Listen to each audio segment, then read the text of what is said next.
څنګه مهرنګ بلوچ له پاکستان څخه لاره ورکه کړه. تازه مهرنګ بلوچ کوم اعلان وکړ؟ ویډیو ګوره او سوله افغان چینل سره سبسکرایب کړئ.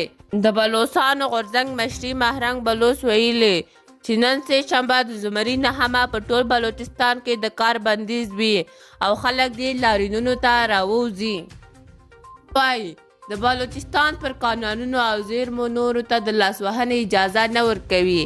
د تیرو څو ورځو راهیسې د بلوڅو غورځنګ د بلوچستان په ګوادر ښار کې د پرلط لپاره اعلان کړی او په زرګونه بلوڅان د ګډون لپاره د لاریونونو په بڼه ور روان وو. بلوڅانو غورځنګ وایي پوځ د لاریون د ګډوډولو لپاره له زور څخه کار اخیستی چې د ښځو او ماشومانو په ګډون یې ډېر لاریون کوونکي ټپیان کړي.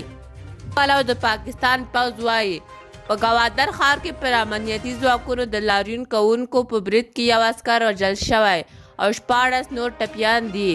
د مهرنګ بلوچ په مشري بلوچ لاریون کوونکو له تیرو څو ورځو راهیسې په ګوادر ښار کې لاریون او پرلط کړی او لویه لارې تړلې ده. دوی د خپل غورځنګ د هغو غړو د خلاصون غوښتونکي دي چې د پاکستان امنیتي ځواکونو لخوا نیول شوي دي. دوی وایي د بلوچستان پر قانونونو او زیرمو نورو ته د واک اجازه نه ورکوي او دا هر څه د بلوڅو حق دی. لاریون کوونکي وایي پاکستان پوځ د حق غوښتنې سوله ییزو لاریون په زوره تاوتریخوالي ته باسي. د خواله رسنیو په هغه ویډیوګانو کې لیدل کیږي د مهرنګ بلوچ مشري لاریون او پرلط ته په زرګونو کسانو ور روان دي او پاکستانی پوځ په کوتکو وهي او دې ترڅنګ د هغوی د موټرو ټایرونه د ټوپک په ډزو پنچروي.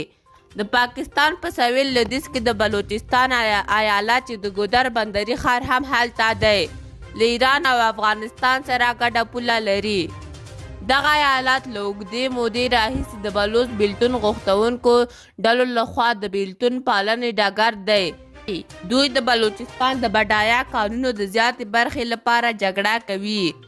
په یو ټلویزیوني وینا کې د بلوچستان ایاله وزیر سرفراز بګډي دغه لاریون یو دسیسه وبلله او ویل چې دوی موخه دا ده چې د بهرنیو پانګوالو د یو پلاوي مخه ونیول شي چې راتلونکې اونۍ ګوادر ته راځي.